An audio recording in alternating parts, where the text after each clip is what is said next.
I call on Deputy Nolan. You have 10 minutes. Thank you. Thank you very much, Ken Corda. Ken Corda, the awful damage inflicted on the Irish economy has its sources beyond economic regulation, economic institutions, and indeed the world economy. They are much broader and close to home. In many ways, the Irish economy was damaged more by arrogance and greed, flawed values, and the awful indifferent attitude sometimes prevalent in Ireland, sure won't everything be grand. These wrongs work their way into every aspect of our society in varying degrees: our media, our commerce, our political institutions, and our economic architecture. One thing is for certain: the consequences are appalling. Ordinary people are paying the price through unemployment, reduced incomes, negative equity, and terrible uncertainty about circumstances and their families' future. In talking with constituents in Galway West, party members and family and friends, uncertain and afraid of the economic situation we face, I am forced to reconcile my own political heart and political instincts with actions taken by this government that might be naturally contrary to that thinking. I did not get into politics to cut deficits and reduce spending. I am motivated in politics to create a more inclusive society where, regardless of background, class or creed, every citizen has the opportunity to participate fully, to live to their potential, and to contribute to that society in return. I am in politics to progress rights. Yet I am faced with the contradiction of supporting an agenda where in some cases those rights, as expressed through services or payments, are reduced. The rationalisation I profess is at a time where our very political and economic survival as a state is in jeopardy, the greater good is to protect even more basic rights: the rights to a functioning health system at all, the right to a funded education system at all, the right to provision of social protection at all. But in our debate here on the economy today, let us not fall into the trap of speaking of the de-peopled economy, one where the individual rarely features. We can get lost in discussion on GDP, market flexibility, competitiveness and cost ratios. These are very relevant and important, but not in isolation from the people and communities of our country. Our previous economic model did not ask what we expected those who participate in the economy to be able to secure from it. Jobs and unemployment are regularly discussed now. But do we want low-wage jobs, high-skilled jobs, jobs that pay well, or jobs that just allow people to survive? Our discussion on the economy must encapture what those who are willing to work can expect and be entitled to from that participation.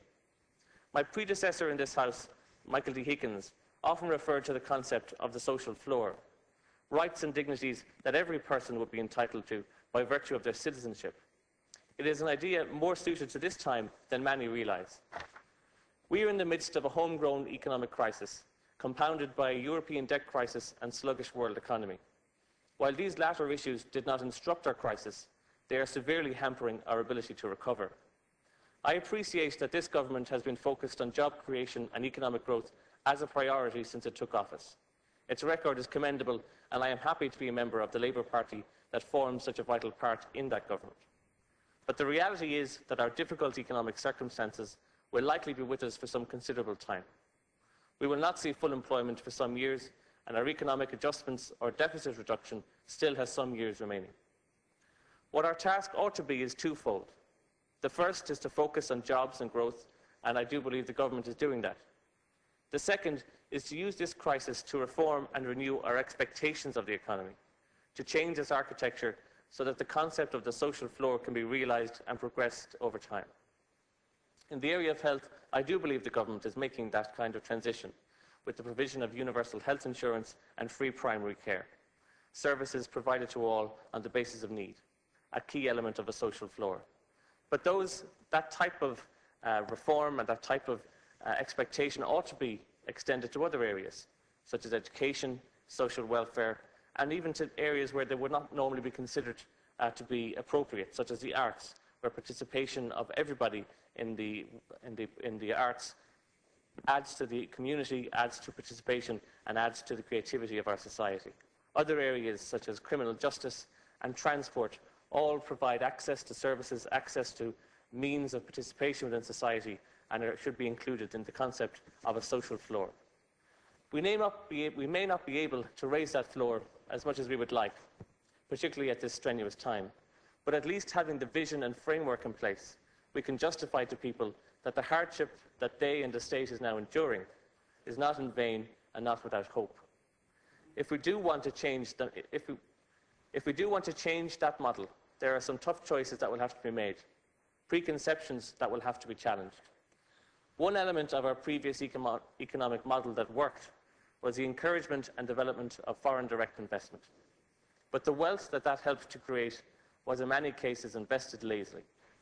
If we look at the economic model that pertained, wealth came into this country, and the only thing that anyone thought was productive to do with it, that was reasonable to do with it, was to buy property.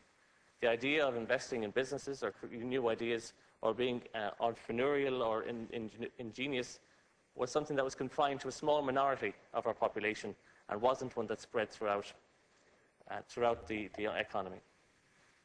We're left with some very difficult choices in relation to the property market, and it's one example I think that we're going to have to very much discuss and have a very clear debate on. A large part of the reason why our economy got to where it was this focus on property. Young couples, young people starting off in life saw a property ladder that they were forced by media, by peer groups, by every section of society to get on that property ladder. It created such a force that property prices skyrocketed. And what we often forget is that during the time of the 2000s when the economy was growing at unreasonable and too high rates, unmanageable and unsustainable, the cost base of this country skyrocketed. It skyrocketed in terms of labour costs, in terms of housing costs, in terms of wage demands, in many cases to fuel people's need and people's desire to pay to get onto the property ladder. I read many commentaries in newspapers and in the media about the sluggish property market and how property prices are deflated and how it will take 20 years to get back to the peak and how it'll take such time that we can restore property prices to where they were. And I think we have to ask a very fundamental question. Do we want to do that all over again? Is it desirable that we would put property prices, which are now, for the first time in a very long time, at an affordable rate, that we would see them start to rise again and put that pressure back on people? There are, of course, consequences to either strategy. If we allow property prices again to inflate up to where they'll be out of cost, we put that pressure back on people. We put wage pressure, we put competitive pressure, we put price pressure back on young couples, and we start it again. If we don't do that, and we say, as I believe, that we must contain property prices, we must control the price of building land, for instance, and make sure that that buying a house, something that is very basic to the Irish model and the Irish psyche, should not be something that will burden you with 35 years of debt at huge levels that will dominate your economic life for that period. The corollary of that is to accept that those people who have bought properties at the peak of the boom, who are now in negative equity, that we are not trying to reverse that situation. So the future economy that we want to have ought to be based on inclusiveness and citizenship and a social floor that includes people.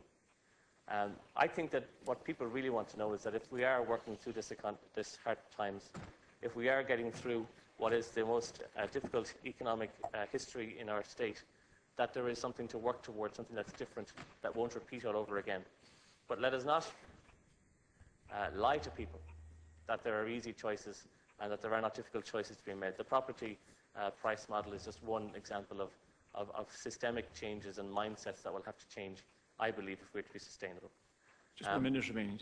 Thank you very much, Les Kencourt. I conclude by saying that I think this debate is very welcome. I think that it ought to be broader, that the economy is not an isolated entity that works in a vacuum. It impacts on everybody. And it is shaped and molded by the political infrastructure we have in this state, the economic regulation, by perceptions in the media and culture. And that any debate on the economy must be value-based and must be people-based and based on what people who want to go to work, who want to participate, who want to give what they can expect from an economy, and not measured solely in statistics and not measured solely in growth figures. Because if we do that, we risk repeating the very mistakes that happened over the course of the boom and we're doomed to repeat that terrible failure again.